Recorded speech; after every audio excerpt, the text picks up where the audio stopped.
पुणेकरांना प्रतीक्षा असलेलं पुणे आंतरराष्ट्रीय विमानतळाचं नवं टर्मिनल आता कार्यान्वित होण्यासाठी सज्ज झालंय। केंद्रीय राज्यमंत्री मुरलीधर मोहोळ यांनी या टर्मिनलची प्रत्यक्ष पाहणी करत सज्जतेचा आढावा घेतला। उपलब्ध असलेल्या सर्व बाबींची मोहोळ यांनी बारकाईने माहिती घेतली।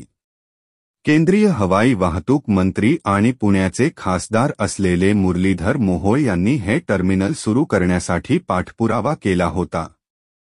सुरक्षेसाठी आवश्यक असलेल्या CISF जवानांच्या उपलब्धतेसह विविध तांत्रिक प्रक्रिया मोहोळ यांनी स्वतः लक्ष घालून पूर्ण केली। टर्मिनल सुरू करण्याची सर्व प्रक्रिया आता जवळपास संपली असून येत्या रविवारी दुपारी 1 वाजल्यापासून हे टर्मिनल पुणेकरांसाठी सुरू होतंय।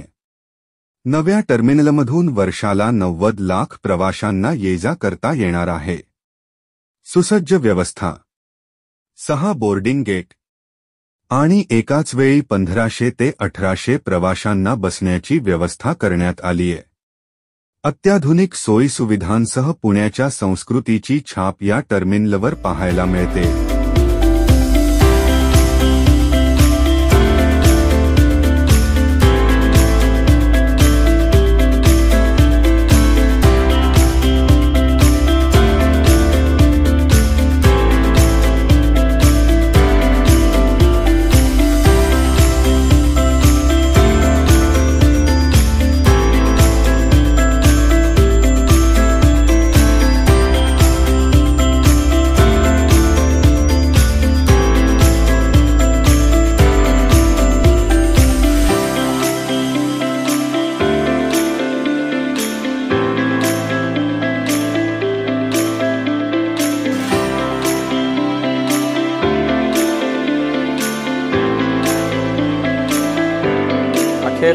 बऱ्याच दिवसाच्या प्रतीक्षेनंतर पुण्यातील आपलं हे अत्यंत सुंदर झालेलं हे विमानतळाचं हे नवीन टर्मिनल त्याचं उद्घाटन झालं आणि आता प्रत्यक्षामध्ये रविवारी 14 तारखेला म्हणजे 2च दिवसांनी याचं ऑपरेशन सुरू होईल। इथून प्रवाशांना आता या टर्मिनलच्या माध्यमातून प्रवास करता येईल।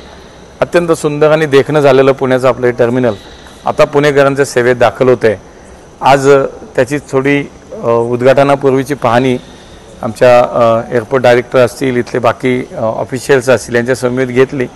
तयारी काय आहे, सगळं ओके आहे, सगळ्याच व्यवस्था सगळ्या मार्गी लागलेल्या आहेत। मला असं वाटतं की पुणेकरांना अत्यंत सुंदर आणि एक चांगल्या प्रकारची सेवा आता उपलब्ध झाली आहे।